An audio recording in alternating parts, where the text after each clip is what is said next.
Hello, welcome back to Crime, Mystery, and Mayhem.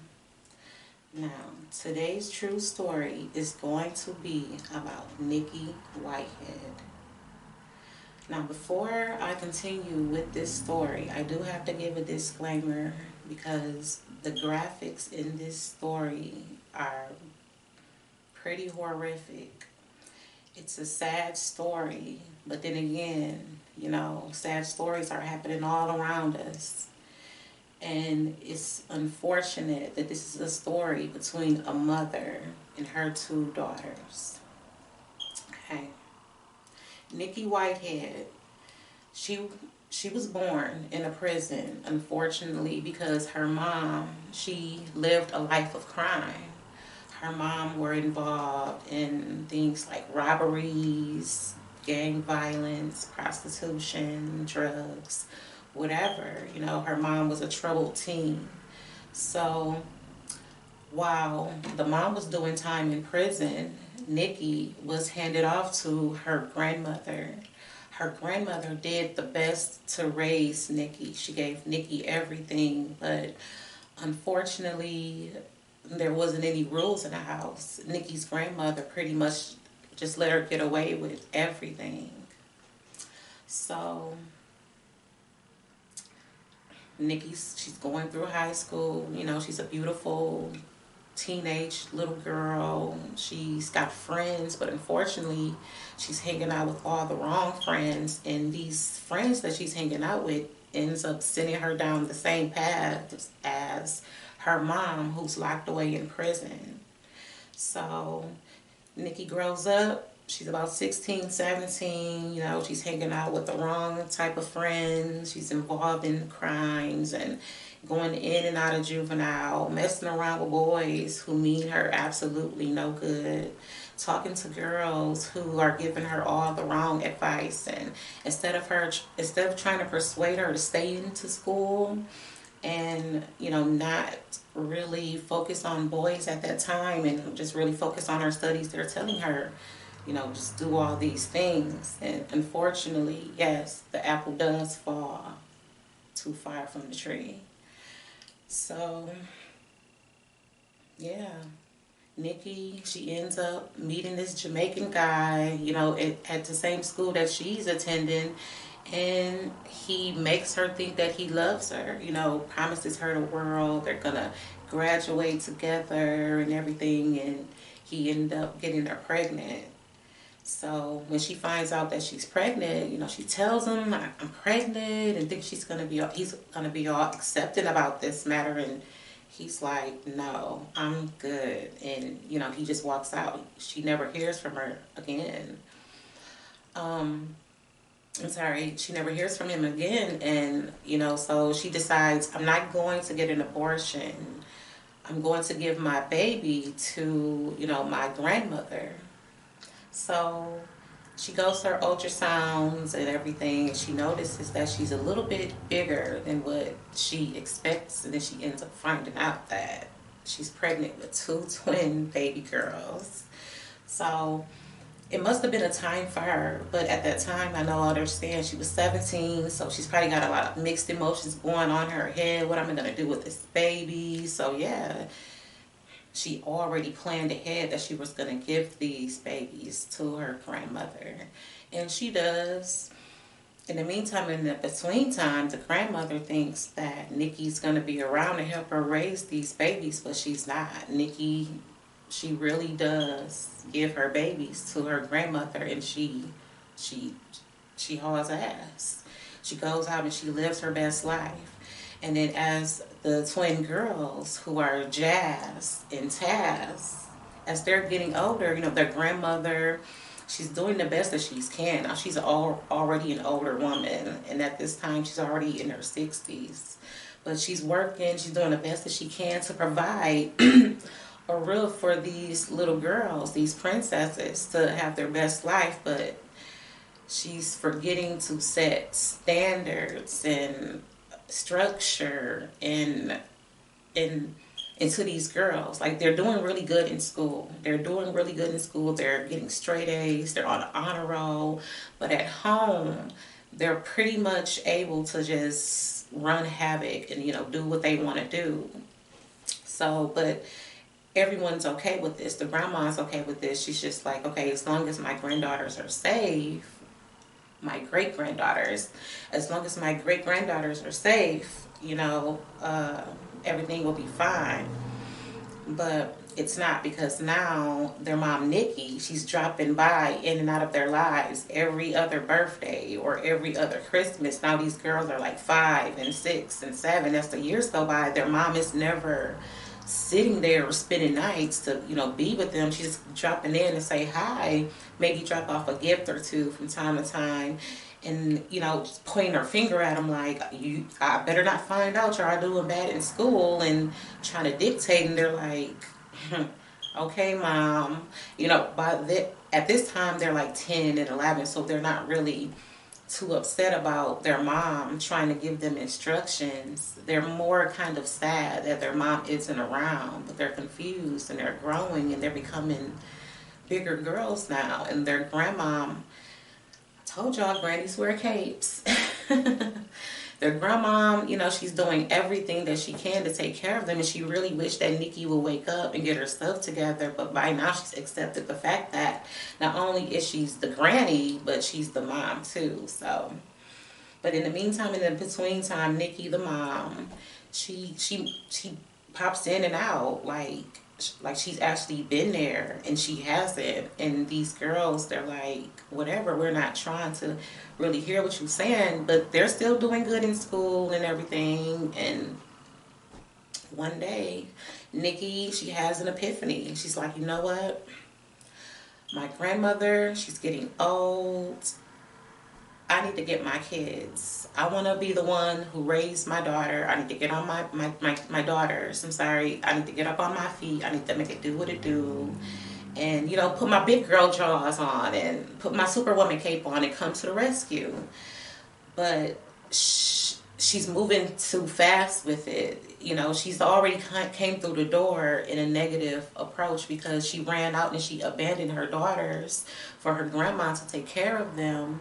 And not only that, she's been shaking her finger at them in discipline action, like, you better not be doing this, you better not be doing that, trying to put her foot down, but not even being around. So these girls they're not listening to her. Whatever she's saying to them, it's literally going into one ear and out of the other.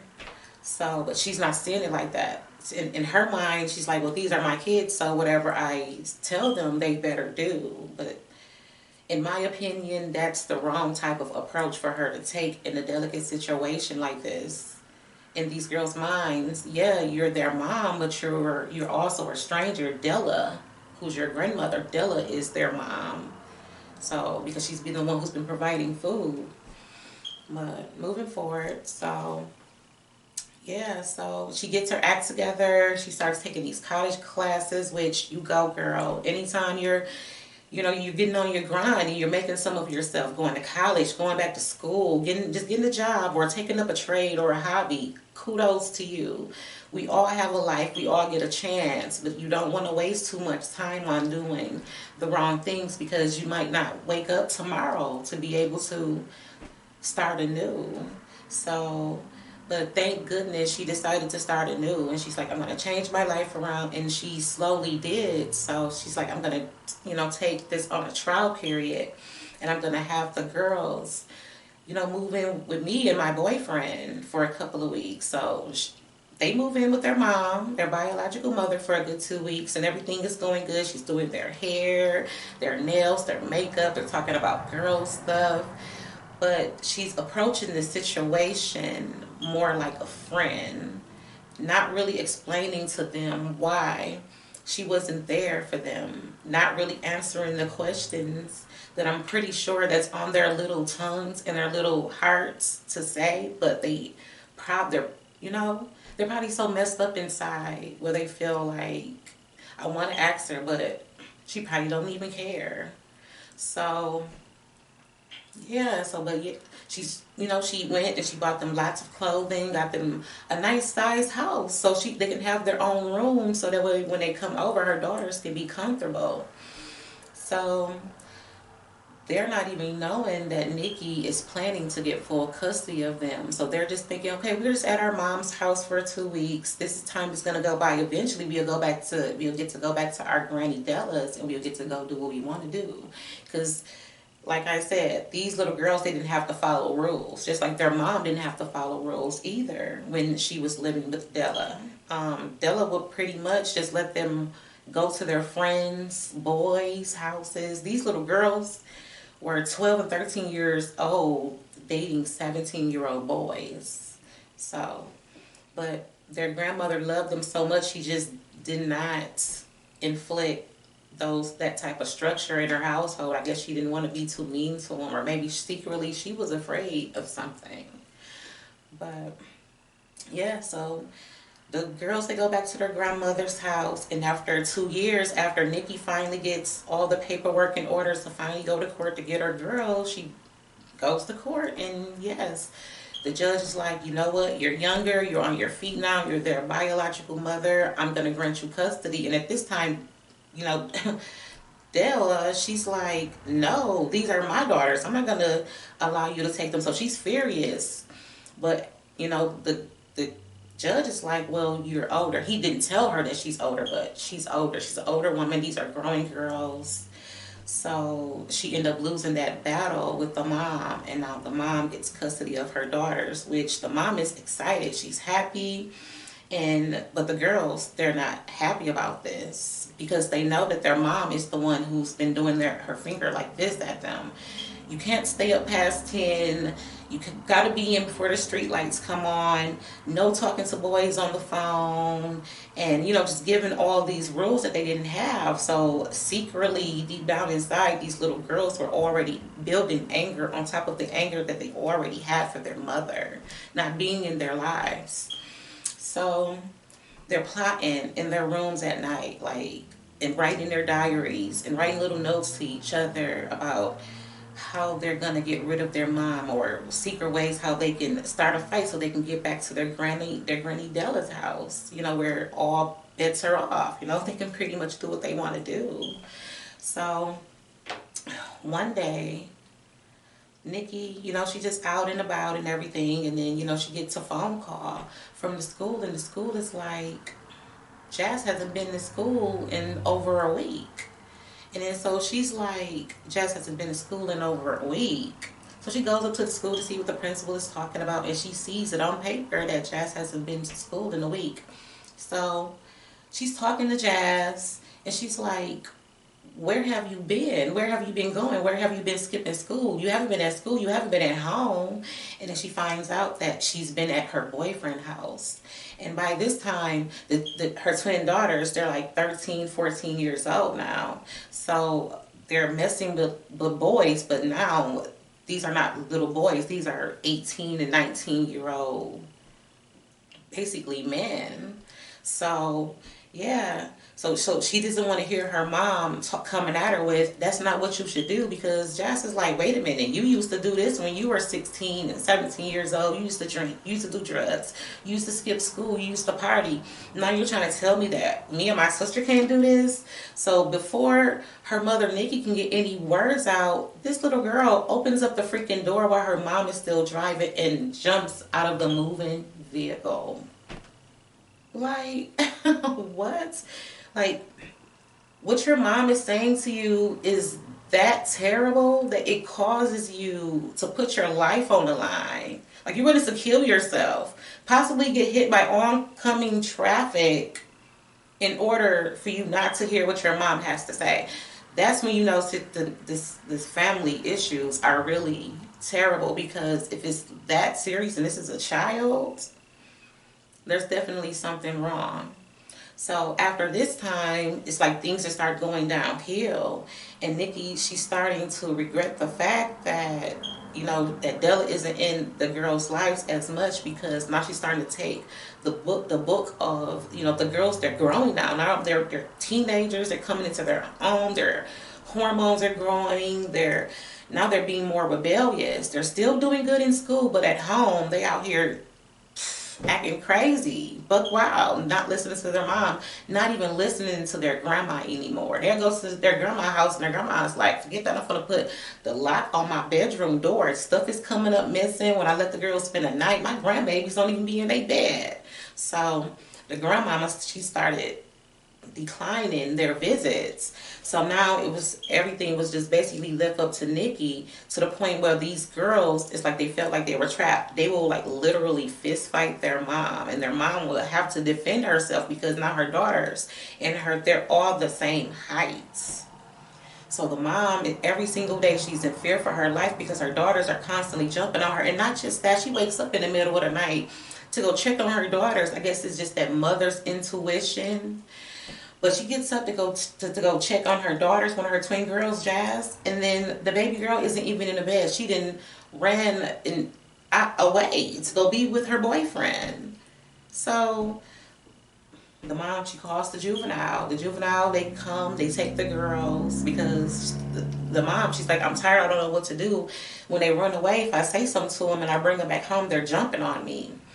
So the girls, they're thinking, okay, so when we get into court, we're going to act a fool because we want to go back to our granny house. So that's what they do when they go to court. They go to hooping and hollering, no, we don't want to go back to our mom house. She hate us. She don't love us. And the judge gives in. He gives in to these girls' demands, and he actually gives these little girls what they want. And he sends them back to their grandma house. And at this time, Della's like, no, they mama had them for 2 years. I'm like 78 years old. I can't handle these girls. These girls are out of control. So now the grandma, she's getting all the heat, and the girls are there. They're stealing from their grandmother. They're no longer being respectful to their grandmother. Now they're really coming in at all times of the night, calling her names, threatening her. So now the grandma's calling the police. So the grandma calls the police. The girl's right back in juvenile. And of course, because Nikki is their biological mother, she has to go and pick them up.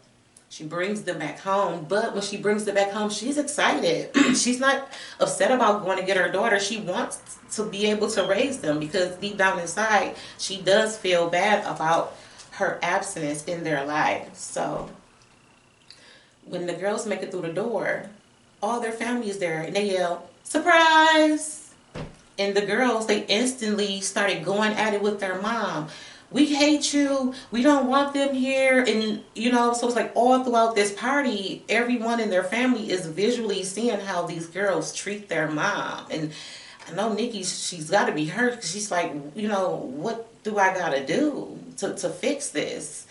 So, but those girls, they weren't having it. They like, we don't care about this party. We want to go back to our grandmothers right now. So everybody ended up leaving the party, and they're like rubbing Nikki on the back, like, it's going to be okay, girl. Just take it one day at a time. Y'all is going to get this together. Blood is thicker than water.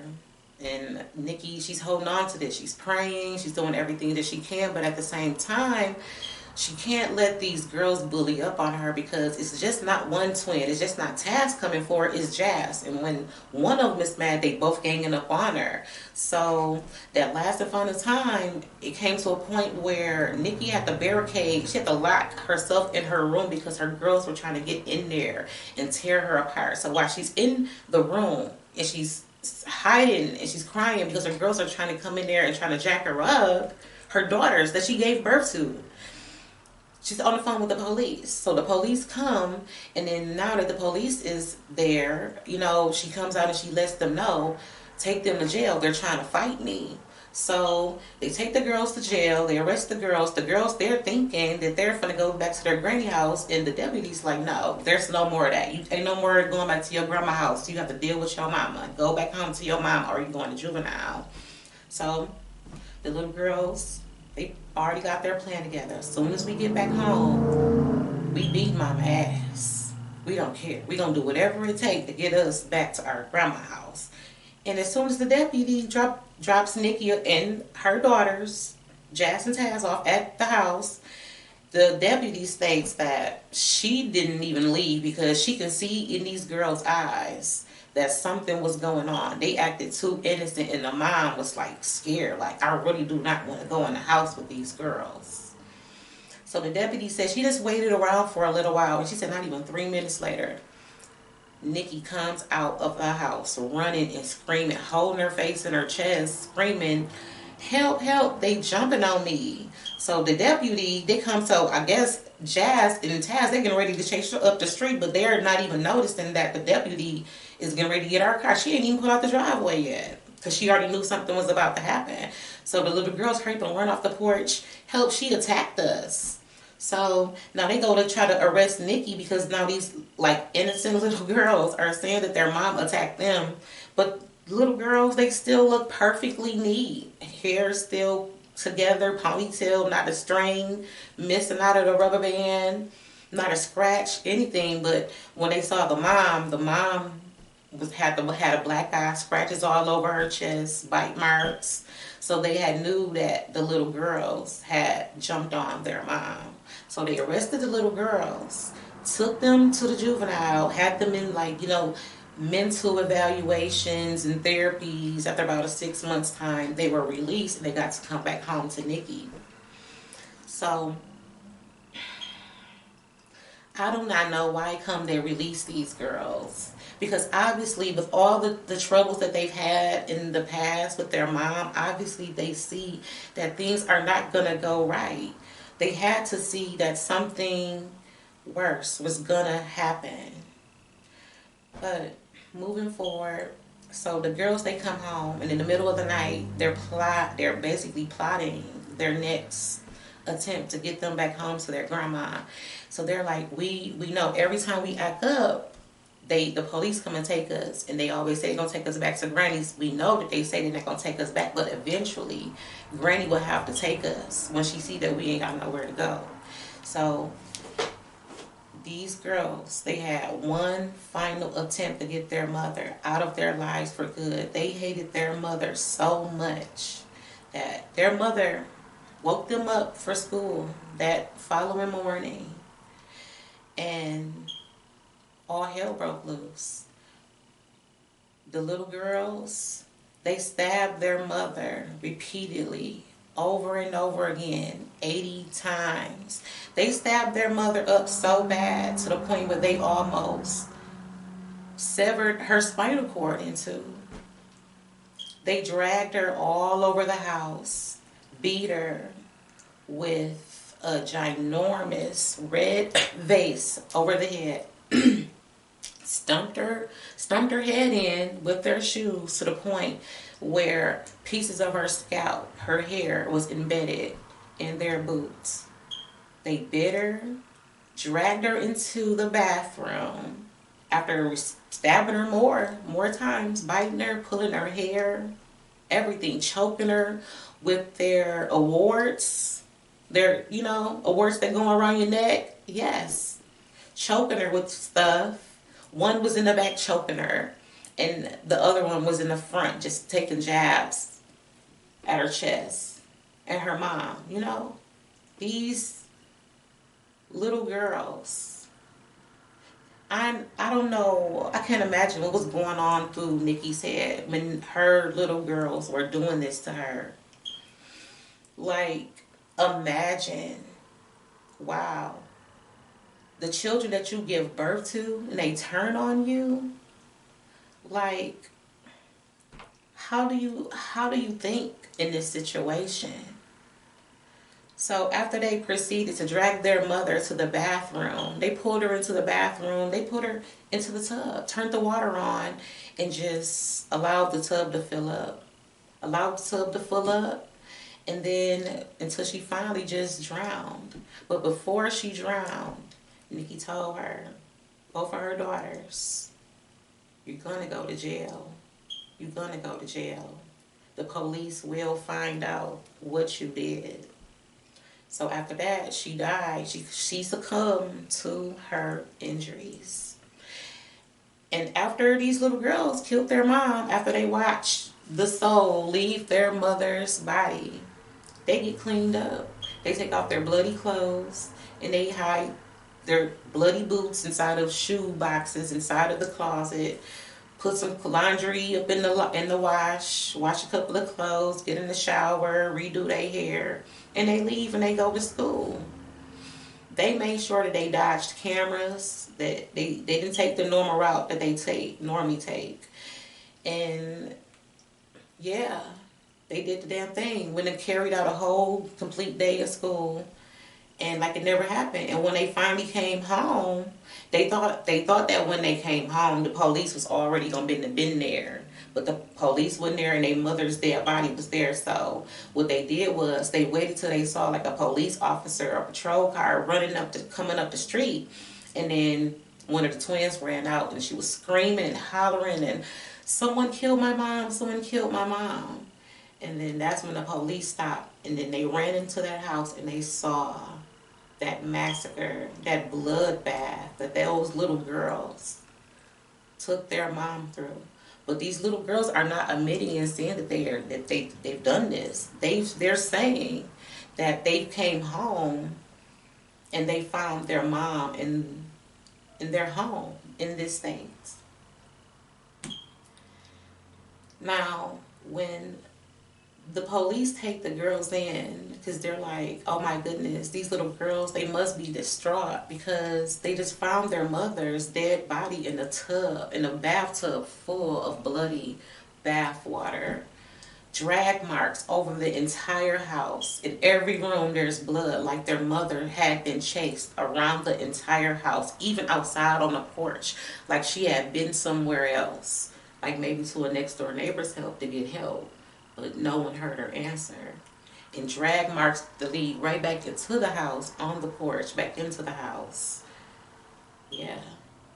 Where there was more pools of blood, like someone continued to stab her within those 80 times. So the police, they got the girls there, but before they get to the police station, one of the deputies stated in the interview that he noticed that Taz had been down and she went to biting on her arm. And so they stopped the police car and they asked her, little girl, why are you biting on yourself? And then she says, I do that when I get frustrated, when I get angry, and when I get sad. So they told her, stop biting yourself. But they noticed that it was already a bite mark there. So they had why is she biting over a bite mark? So they get to the police station and the little girls, they're being questioned about their day and what time they made it to school and everything, and if the mom had boyfriends. And so the girls are like, yeah, our mom was on the phone with her other boyfriend, and the boyfriend that she lived with at the time overheard this conversation, so maybe he had something to do with it. They're just ready to frame anyone, and they're in the interrogation room basically co-signing for each other's lives. Like, they already had all this stuff mastermind and already planned up. Like, these were some very smart and intelligent little serial killers. Like, not serial killers, but killers. Like, it's sad to say that, but they were. And it's not even a laughing matter, but it's like, wow. Like, they actually, for them to be that young, that's why I say you never scrutinize or take for granted how smart the young mind is, because children are very smart. They're knowledgeable. Don't cheat them. Don't cheat them out of their brain power, because trust me, they're superheroes. So, they're in the interrogation now. The police, they don't have enough evidence, and the police, they even try to get in contact with her baby's dad, which is the twin girl's dad that's never been in their life, by the way. And he lives in Cuba, so he's got an alibi. They even talked to Nikki's boyfriend, who's the truck driver. He was on the road. So all these possible people who could be possible witnesses or suspects, they were pretty much ruled out. So now the police officer, they're putting all the evidence together. They go back to the house and they see all this evidence in the house. They notice that the kitchen sinks and the bathroom sinks, everything was wiped clean. So that says, I guess, that the intruder or the suspect has to have been known the victim, right? To be able to feel that comfortable and know where all the cleaning stuff was at, and just be there to prolong the situation enough time to clean. So they're putting two and two together, and then it goes into the girls' room, and in the twin girls' room, and they look in a shoebox, and they find these bloody boots with blood and DNA on the boot, inside and on the outside of the boot. So now they're really like these little girls, and now they're like, what?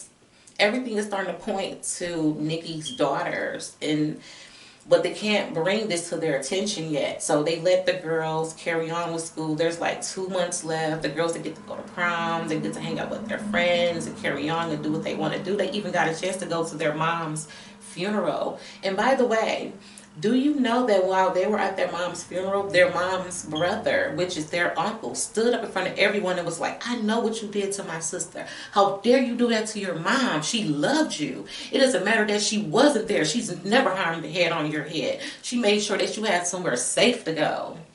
And they said that the little girls were just basically just balling up crying like, someone get him. You know, what he's saying to us is, you know, basically putting on this whole baby doll front like they're innocent and whatnot. But by then, I'm guessing multiple family members had suspected these little girls of some form of treachery. Because, I mean, come on, 911 was called to their homes, and even the grandmother called the cops plenty of times. So everyone is putting two and two together. So by now they got enough DNA to now where they can go and arrest the girls. They go and arrest the girls at school. It's their last day of school, and they bring them in for questioning. So they bring these girls in for questioning, and they're steady denying it until they separate the sisters. And now the sisters are panicking. They're like, wait a minute, my sister? I'm not going to be able to do this without my sister. And before you know it, they just start spilling the beans one after another. They just got to telling on each other. They just got to telling their part because they don't know what to say. They can't co-sign for each other. They can't do that whole twin, you know, mental game that they're doing. They used what they were able to do before the detectives separated them and put them in separate rooms. And not just that, they had so much evidence. They even tested the bite mark on the baby's arm, and they looked at the mom's dental records and saw that it matched. It was a bite over a bite. She tried to bite over her mom's bite. So that means her mama went down kicking and screaming. She went down with fighting. She went down fighting her daughters because these little girls, they still had their gloves on. When the officers asked them to take their gloves off, they was like, where do you get these bites? Where do you get these scratches? And then they went to point at each other saying that they fought each other. But when those dental records came back, it was like, nah, you was fighting your mama, and that's how that bite happened. So they saw that they couldn't get out of it. So they just got to just telling everything, but basically trying to throw their mom under the bus, making it seem like, well, she was picking on us. She came into our room with a pot, and we thought she was going to hit us with a pot. And because we didn't wake up in time and we missed the bus, and we were in fear for our life. But the police, they weren't stupid. They remember all those calls that they had got in the past. So it's a sad story. And unfortunately, this type of situation does happen in a lot of homes. There are children killing their parents in their sleeps. And a lot of time, both of their parents are in the same household as a child. And these children, they have basically everything that they want. But there's always either some mental problem or something that's going on that the child hasn't verbally expressed because they don't know how to. Their children, their minds are not strong enough for that. They haven't read up on that type of education yet. But as adults, we're supposed to educate ourselves and find out what makes us a better parent. No one's going to be a perfect parent. Parenting is a struggle. It's a challenge. It's harder than schoolwork because you're raising a child into being a decent human being out here in this world where there's a lot of good people and a lot of negative people. So it's like we have to try to raise our children and teach our children to be the best that they can be. And I have a strong saying that and it's not my saying, but a lot of people say it, and I strongly believe in birds of a feather flock together. So if you hang around positive people, you'll get positive results. But if you hang in negative situations, then your outcome will come out, unfortunately, very negative. Well, with that being said, thank you for joining me today on Crime, Mystery, Mayhem. Thank you for subscribing. Have a blessed day. And tune in next week. Thank you. Well, DeMarco, through Open Records Request 11 Alive, has obtained critical evidence that never made it into a courtroom. Crime scene photos, interrogation tapes, surveillance video, and finally the twins' tape confessions. These puzzle pieces show the twins as they spin a web of denials and what investigators used to unravel it. Identical twins share everything. Birthdays, clothing, even DNA. But Jasmia and Tasmia Whitehead also share a dark past. These twins admitted to murdering their mother, a confession that came after 4 months of lying to cover it up. Twin girls had come home and found their mother deceased. At first glance, these two sweet 16-year-old girls had just discovered a gruesome scene. It was the bloodiest scene I think I've ever been to.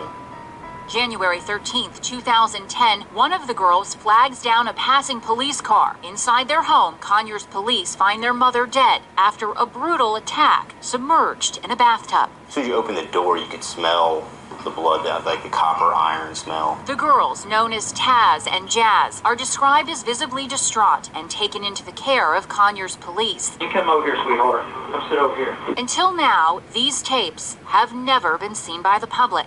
Jazz, screaming or say something. I looked that way, and all I saw was blood all over the floor. We were treating them as, victims, witnesses that came home, found their mother, dead. Remember, these girls admit it. This is all an act. He's not gonna come back. Several times, Jazz asked for her mother. I want my mommy. I want my mama. A mother that she, along with her sister, murdered. Gotta be strong, Jay. We got to. Because I'm gonna make sure they find the person that did it. The people who did it are in this room, lying to police. There is a little red thingy that sit up on one of the tables. I didn't see it. There's a vase, a big giant red vase. That had been used to strike their mother. More lies, some laced with truth. There was blood in front of the door, and it was a line of blood, somebody dragged her in there. Because I thought, how the lines up on TV? That's true. Nikki Whitehead's lifeless body was dragged to the bathtub. And there were drag marks that went from the living room into the master bedroom into the master bathroom. Listen as Jazz actually admits to touching her mother's dead body. I went to her room, and I seen the blood all in there on the floor, and I went in.